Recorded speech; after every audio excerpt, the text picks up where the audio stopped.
You have 3 amazing historical and heritage reasons to visit Kerala. 1. Discover how this emerald patch of India led to America's discovery, Asian colonization and subsequent freedom struggles, and the arrival of independent nations, including India. 2. It is a place where Christianity found its roots even before it reached Europe. 3. Taste the amazing local food of the spice land of the world. We are a group of historical and heritage travel lovers, promoting the concept of travel like a local in Asia. If you like local experiences of the destinations you visit and achieve the best of any journey, please subscribe to our channel. This video explores Kerala, South India, a state fondly called God's own country. You will also see additional reading and reference materials in the description. Here are topics we discuss in this video. 1. Brief history of Kerala. 2. Important destinations you must visit in Kerala. 3. Top sights and experiences in each destination. 4. Local foods you must taste. 5. Souvenirs you can consider buying. 6. Must-try local experiences. 7. The best time to visit, and much more. Before we start working on any itinerary, we must understand the history of the place we are planning to visit. So let's learn a bit about Kerala history. Who were the first folks to call Kerala home? Well, the academic waters on that one are still a bit murky. However, paleoanthropologists have dug up evidence of human presence here over 40,000 years ago. Around 2500 BCE, word has it that people from the Indus Valley civilization made their way as some of the last major migrants to the western side of the Western Ghats mountain ranges. You will see some proof of that in this tour.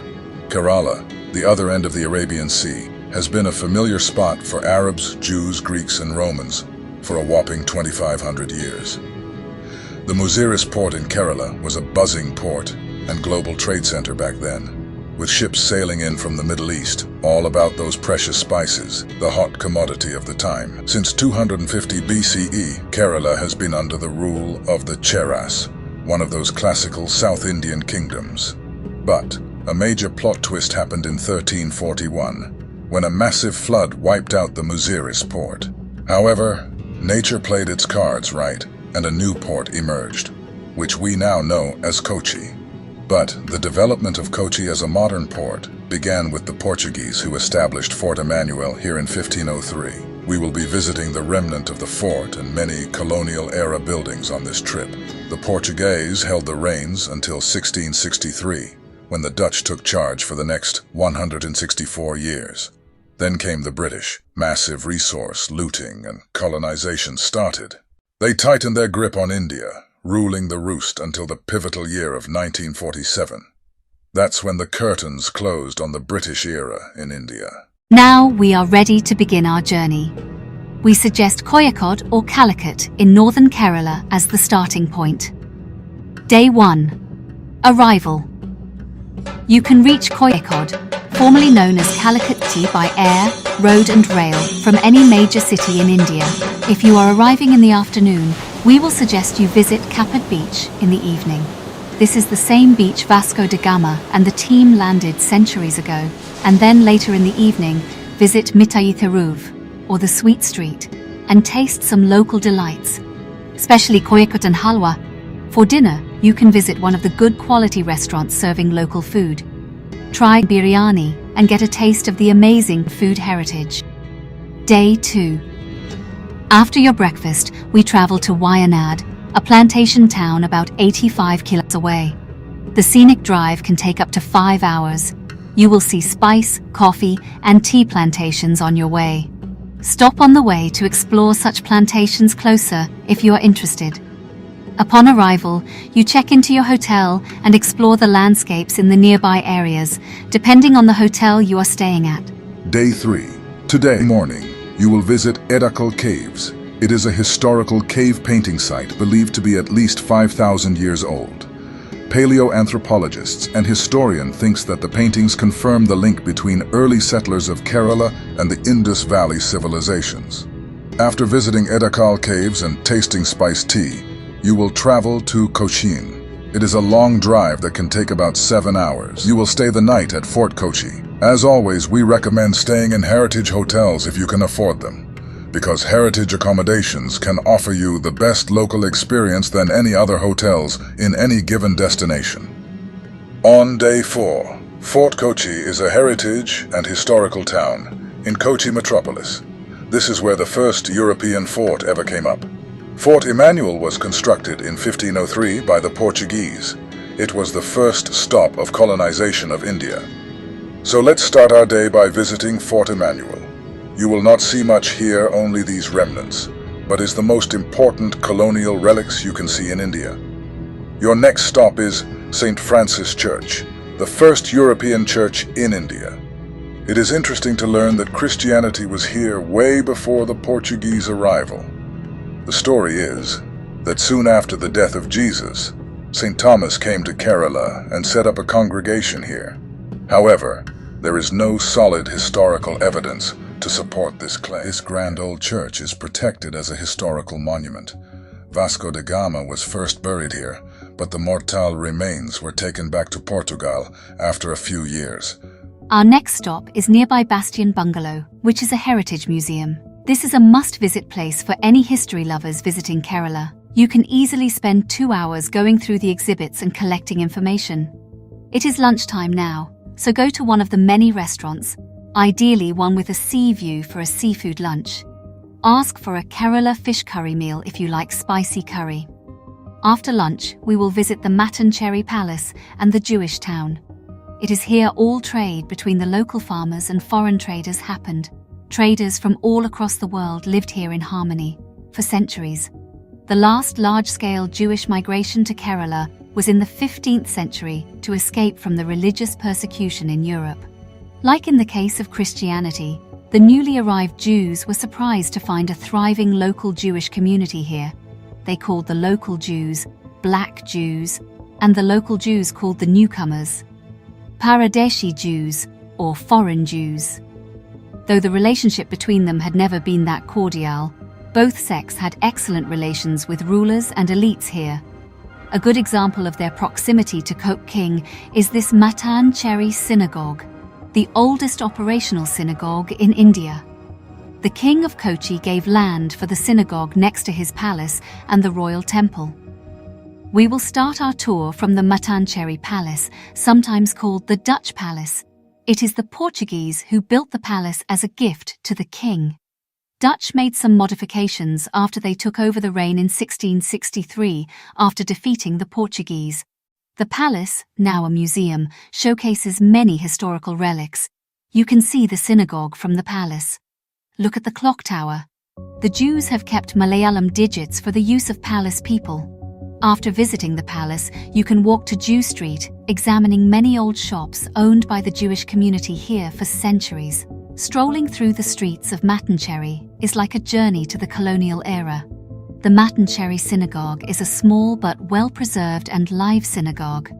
Though the Jewish community here is very small now, the synagogue is still used for worship and community celebrations. Pay good attention to the tile works here. After visiting the Paradesi synagogue, you can walk a kilometer or so to see another synagogue belonging to the Black or local Jews, which is currently under renovation. If you have time, you should visit the Mattancherry Spice Market to see how the spices are collected, stored, and traded.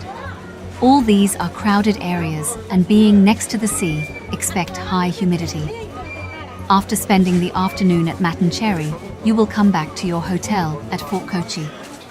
You can spend the evening strolling the narrow streets of Fort Kochi and look at the antique and souvenir shops, or enjoy a drink at the local bar or coffee shop.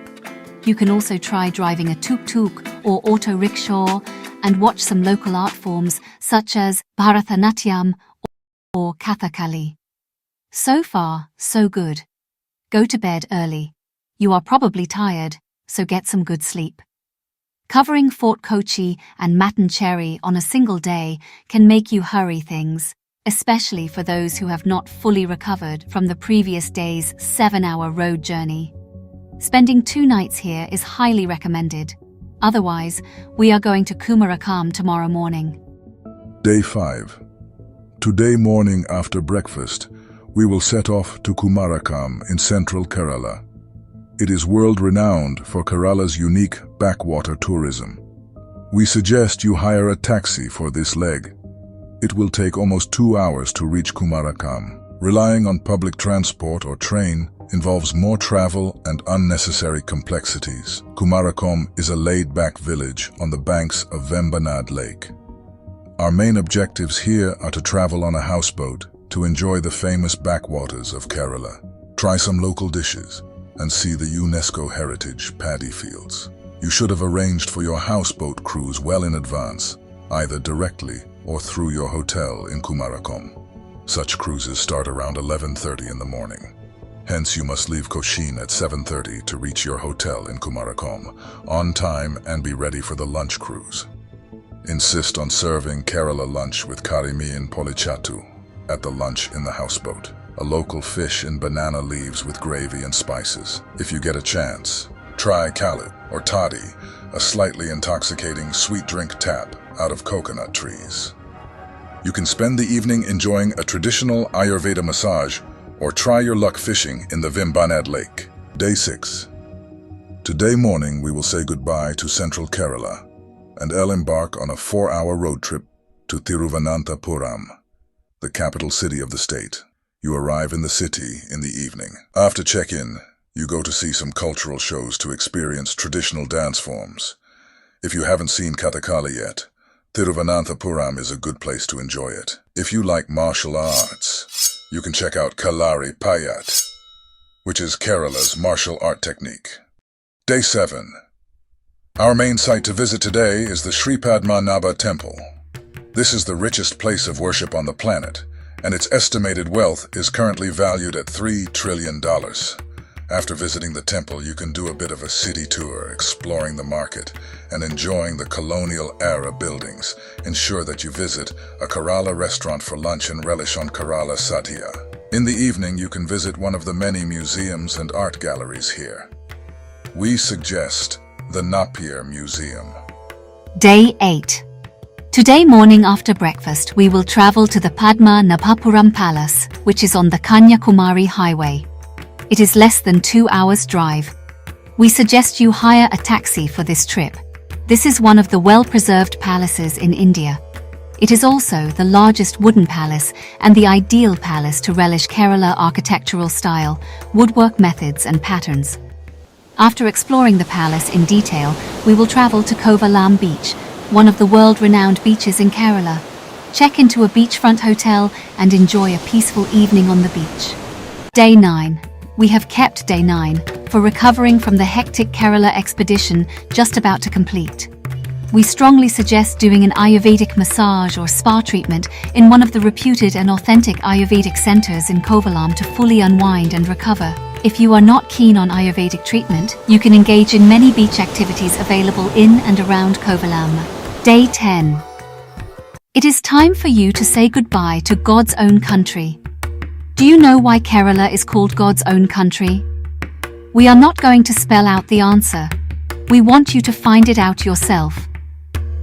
The best time to visit Kerala is between November and March. Weather is relatively mild during this period and humidity is bearable. We suggest you wear a hat or use an umbrella to protect you from the harsh sun. Mosquitoes are around, but no need for any malaria preventive tablets. It is advisable to wear cotton dresses and dress modestly to respect local culture and way of living. You should carry some souvenirs to share with your loved ones, along with nice memories. A traditional Kerala sari is a good option. It is a traditional costume Kerala women wear, especially on auspicious days.